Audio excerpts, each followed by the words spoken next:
Now wait a minute. Did somebody say roll the film? Roll the film. Hey guys, and welcome to my channel. For those of you who are new, I'm Chanel, pseudo CO Howard. Today, I would like to take this time in this corner of the internet to give you guys a little backstory about how I began. Now, I had a few people that's like, hey, what made you want to become a writer?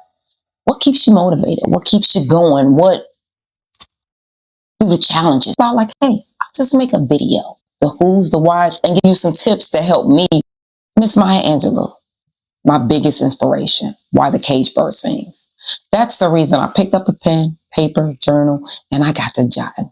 It started off as poetry. I was able to sit myself inside of majority of her poems and say, you know what? This is my life. Or I know someone who's lived that life. And that has gotten me through so much. I started to write poems. And my poems, they started off as small. I was like 7 or 8. Grade school, just writing, dabbling, passing out little notes to friends who loved it. And the more I wrote, I started to pass it out to family and friends. And then next thing I know, family and friends wants me to write for them. I was writing thank you cards, greeting letters, love letters, and they absolutely loved it. And that's what kept me going. I was like, you know what? Why not take it one step farther? And that one step farther led me to my first time, led me to starvation, exploration of a woman. Because what's not to love about a woman? I mean, don't answer that. Don't answer that. It's what we as women crave. We as women crave security, stability, emotional. We crave so much as women. And then that led to the next title, hibernation, exploration of a woman. Because we hide so much. That mask gets heavy. Sometimes you just want to take it off and just throw it. But society has got to wear this mask to fit in. I'm so tired of that mask. This is who I am. This is who I'm going to be. Growth, nothing's wrong with growth. But don't forget who you are. Society has made us feel like we need to be this, and that to fit in. And it's overwhelming. Starvation, exploration of a woman, hibernation. What we crave, what we hide from, what we hide behind. Well, we're women. And through all of that, what's still not to love about a woman? Poetry led to where we are today. My latest title, Peephole. Oh my gosh. If you'd have told me, I say 5 years from now, I'd be writing fiction, I'd have been like, yeah, okay. But I did a thing. And I am so excited about it. It's my first dabble into the world. And I absolutely enjoy it. I love writing fiction. Mystery. It's just got a little suspense in there. It's taken me on a journey that I never thought I would explore, but I'm glad I did it. I'm glad I didn't set those limits. We're going to stay in this zone because it's safe. I said, you know what? I'm not going safe. I want to step outside of the usual, the old me, and see what the new me can become. And here I am with a fiction novel, Peephole. I hope you guys love it as much as I love it. How much I enjoyed writing it.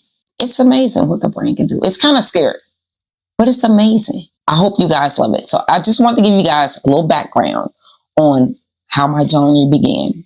Some of the inspirations that got me to where I'm at today. Now, I know some people's like, do you like to self-publish? Do you like tradition? I've dabbled in a little bit of both. I have some of my works in traditional publishing, my novels and my other works self-published. Now, whatever works for you, works for you. But I'm the type of person, I absolutely love to be in control. And that may be a bad thing. And what I mean by control is not feeling like I have the say on every aspect. This writing is a hobby. It's just a hobby. Now, one day I want to look and like, I'll make it a career. We'll see. But right now, I'm 4 or 5 titles in. I just like writing. And where it takes me, it takes me. But I love writing. It's fun. It clears the brain. And it allows me to be me with no strings attached. No time limit. I can move in my own space, my own pace. I just like the freedom. You just got to give me the freedom. You got to give me the freedom to write, to grow, to laugh at my craft, to be messy with my craft. Rough drafts are supposed to have mistakes. They're supposed to be messy. But what works for you, works for you. Jump and dive into some self-publishing. Dive into some tradition. Learn the market. I'm here to tell you what my journey was about, why I chose the journey, and why I'm probably going to continue the journey that I'm on, and give you some tips along the way that help me. The job is for you to find your niche, what helps you, and hopefully something in the comments that can help you.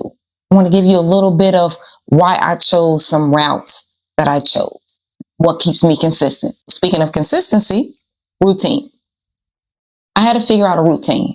And what that routine looks like is I had to train my brain to be like, hey, Chanel, you need to write. You need to tell yourself it's time to write. Because when it's time to write, baby, it's time to write.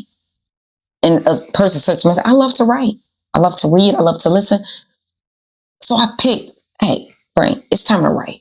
But when I came up on those little challenges, because we're all going to have those pesky challenges, that's when I decided, I need to develop some routine of some tips. I need to start sitting back and relaxing and figuring out, okay, what do I need to do? And that's why I'm going to share with you the 5 tips that help me keep going. Tip number 1, I set a time. Now, I don't mean a timer. I set a time of day. Writing in the evening is my thing. I absolutely love to write. It's right when I'm getting comfortable, relaxing. It helps me clear my head. All that today's, it's coming out. It's coming out, flooding onto this pen, paper, or this laptop. So I set a time of day. Now, in the morning is my best work. I'm an EMT. So whatever I do at night, I am cleaning it up in the morning. So for you, it may be a lunch break. It may be the evening right before you go to bed. It may be first thing in the morning after a good gym routine. Figure out what time of day works best for you. So that's tip number 1, set a time. Now, number 2, you got to set a space, a dedicated space. You look around, I'm in my office and I chose the colors blue. This particular type of blue, it gives me the Miami ocean feel, the cool, calm blue. It helps me release any tension. But you know what? Outside of my office, this might be the dedicated space, but I spend a lot of time writing. I'll be out on a porch in the front yard, just watching the leaves, or I even be out in the back. Just look at the greenery around. And believe it or not, that's part of where the lake come from in Peepo. Now, mind you, there's no lake in my backyard, so don't ask. But that's where I thought of the lake. It may be at that particular moment, I pictured a lake there, but there's no lake. But that was one of my inspirations. Like, you know what? I'm going to put a lake and switch it around if you need to. Switch it around if you need to. Go outside, go eat at Panera. It's okay. But find your space to where you can just let go. Now, number 3. Tip 3, I'm going to say start small. I used to set these absurd goals to where I'm like, you know what, Chanel? We're going to write 2 to 3 chapters today. How silly does that sound, right? But then I had to think about it like, if I'm writing 2 to 3 chapters, 10,000 or plus words, it can be just words. But if I start small and give you a good 10, 30 minutes, that's going to be the best 10, 30 minutes. And it's going to be some good literature. Not because I wrote it. Well, maybe because I wrote it. But you get my drift. You get my drift. And that's why I say start small. You can set all these miles. So like, okay, I'm going to go ahead and write 5,000 words. For what? Write 200. Write 50. If you're just sitting there and you want to pull out your little note, just start jotting down some things. You'd be surprised at what you jot down in those moments. So that's tip 3. So leading to tip 4. Prompts. Now, find some prompts. If there's different prompts that's going to help you get through like we used to do them at school all the time. I might be showing my age. But back in school, I remember not so much a prompt, but I remember we used to have a tree, right? I guess. But we used to have a tree. And in that tree, we used to have these little vines that expand from them. So we'll have this circle and we'll put vines on them. And on each vine or each limb, as we used to call them, we'll go ahead and put like the character, what the characters are going to do. And then from that, and then it just expand. And next thing you know, you're looking at a forest on your paper.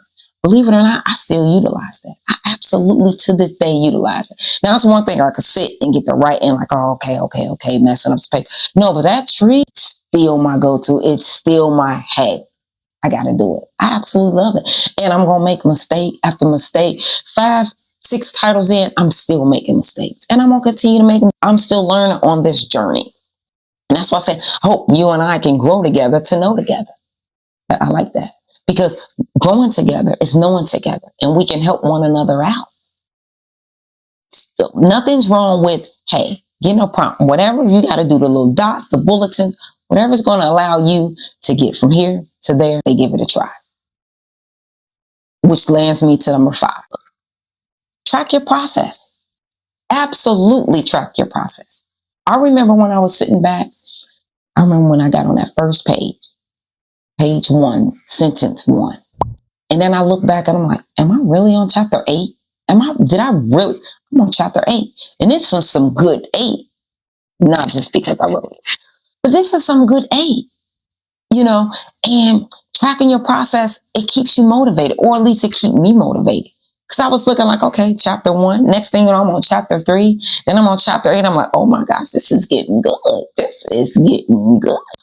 But tracking your process. So if you got the little notepad, or, we keep the little sticky notes when a little idea may surface, try it out. Track your progress. You'll thank me for it later.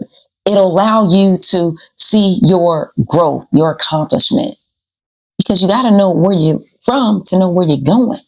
And those messy drafts into the books, it's an amazing feeling. It's an absolute amazing feeling. So those are my 5 tips. Find that space, get a dedicated space. Time, start small, change it up. Let me know in the comments what your tips are. The fellow writers, people that are just starting out, let us know when you get stuck. Speaking of stuck, let's talk about stuck. Let's talk about writer's block.